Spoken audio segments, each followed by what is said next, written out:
السلام عليكم متابعي الكرام، كنتمنى تكونوا كاملين بخير وعلى خير، وتحيه كبيره بزاف لكل متابع جديد. واش اشرف حكيمي ولا ديمبيلي؟ شكون في الراي ديالكم اللي يستاهل الكره الذهبيه ويستاهل ينافس على الكره الذهبيه؟ اعطيوني الاراء ديالكم في التعاليق وبدون عاطفه، ماشي غير اشرف حكيمي ولد بلادنا نزيدوا معاه، لا خصنا نشوفوا الارقام اللي كتكلم عليها، الاحصائيات ديالو، المستوى ديالو مع الفريق ديالو مع المنتخب المغربي. شكون في نظركم؟ نبغي التعاليق ديالكم او الاراء ديالكم في التعاليق. بالنسبه اللي تيروج على وسائل التواصل الاجتماعي، على القنوات الرسميه، على الصحف العالميه، تيبان بان اشرف حكيمي هو اللي يستحق يدي الكره الذهبيه العالميه. اما الافريقيه بلا ما نتكلموا عليها فهي في الجيب كيف ما كنقولوا، رغم الظلم اللي تعرض له اشرف حكيمي في السنه السابقه بعد ما كان مرشح بقوه باش يدي الكره الذهبيه الافريقيه، ولكن خرجوا لنا لاعب من الجنب وهو عثمان الجنوب افريقيا، او عفوا من نيجيريا. هذا اللاعب اللي كان كيلعب مع اتلانتا الايطالي هو اللي ادى الكره الذهبيه واداها لاشرف حكيمي. كيفاش؟ الله اعلم. يعني هذه راه تبقى افريقيا يا ساده، فما دمت في افريقيا فلا تستغرب، اي حاجه توقع في افريقيا ما تستغربش. ولكن في هذه السنه هذه الا ما داهاش اشرف حكيمي راه غتكون فضيحه، فضيحه على المستوى الافريقي والعالمي، لان اشرف حكيمي كيف ما كيشوف العالم تيقدم واحد المستويات اللي اسطوريه مع باريس سان جيرمان. وحنا شفنا اول ظهير ايمن في العالم، واول عربي، واول افريقي كيماركي في دوري ابطال اوروبا في ربع النهائي امام استون فيلا، في نصف النهائي امام الارسنال، في النهائي امام الانتر ميلان. تخيلوا معايا، وتعتبر من افضل اللاعبين في العالم مساهمه في الاهداف. ليزاسيت كذلك عنده رقم قياسي. تخيلوا معايا هاد المؤهلات اللي عند اشرف حكيمي، ويجي في التالي يعطيوها لواحد اخر.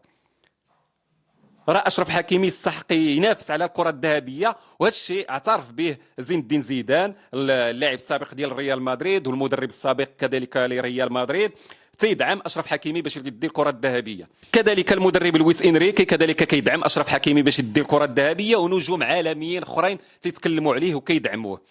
ويجي واحد ويقول لي لا، محمد صلاح المصري لاعب ليفربول هو اللي يستحق يدي الكره الذهبيه. ويجي واحد اخر ويقول لك لا، محرز اللاعب الجزائري. ويجي واحد اخر يقول لك لامين يامال بصح عنده مؤهلات ولاعب يعني من الطراز الكبير، ولكن ها هو الفريق ديالو تقسم من دوري ابطال اوروبا، يعني فقط دا الدوري الاسباني، وما تقدمش شي مستوى اللي كبير. يعني باش نكونوا صراحه، الا ما داهاش اشرف حكيمي راه غتكون فضيحه. وشكون المنافس الواحد لاشرف حكيمي؟ هو ديمبيلي، اللاعب اللي كيلعب معاه في باريس سان جيرمان.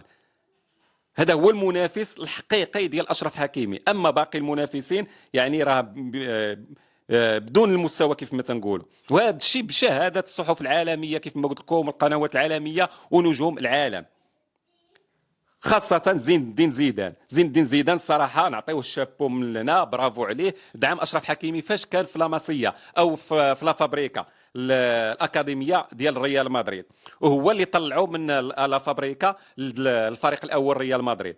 يعني دائما زين الدين زيدان كان يعني كيعترف بالمؤهلات ديال أشرف حكيمي ومازال الآن.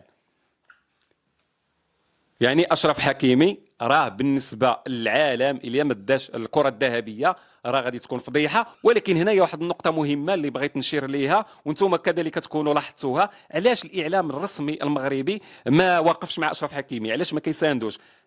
علاش ما كنفرضوهش على العالم؟ علاش ما تنديرولوش اشهار وتنجيو تلقاو وسائل او قنوات رسميه فرنسيه او خاصه في فرنسا كتتكلم عليه، كتتكلم على الانجازات ديالو، على المستوى ديالو، على الارقام ديالو اللي محقق، وكتدعموا نجوم العالم كيدعموه. وفاش نجيو للمغرب بحال اللي ما مسوقين ما سايقين خبر، بحال اللي ما كاينينش حنا في هذا العالم ديال كره القدم. هذا الشيء تيطرح واحد السؤال صراحه، هذا السؤال خصو يتطرح وشنو خصنا الجواب عليه. علاش؟ شنو هو السبب؟ علاش ما تنواكبوش اشرف حكيمي؟ علاش ما ندعموش؟ علاش ما نديروش واحد الحمله كبيره؟ الحمله كاينه الحمد لله على وسائل التواصل الاجتماعي من طرف الشعب المغربي، الجمهور المغربي، ولكن الجهات الرسميه او القنوات الرسميه او القنوات الرياضيه اللي عندنا في المغرب ما سايقين خبار. ما فهمتش انايا شنو هو الراي ديالكم انتم؟ اعطيوني الراي ديالكم في التعاليق. وما نساوش كذلك الاسد الاخر اللي كيلعب مع الهلال السعودي، ياسين بونو اللي دار تصديات اسطوريه اعجازيه امام المان سيتي وامام الريال. كذلك ما نساوش حمد الله اللي التحق يعني مع الهلال، اول التحق الهلال السعودي باش يلعب معاه ما تبقى من المباريات في كاس العالم على سبيل الاعاره.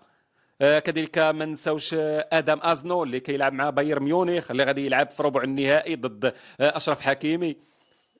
لا يكون نهائي او ربع نهائي خالص مغربي خالص، اللي غيتقابل فيه اشرف حكيمي اللي افضل ظهير ايمن في العالم، وادم ازنو اللي ظهير ايسر كيلعب مع بايرن ميونخ. يعني هذا الشيء كامل الصراحه راه المغاربه دايرين حاله في العالم. برافو عليهم، برافو عليهم، برافو عليهم.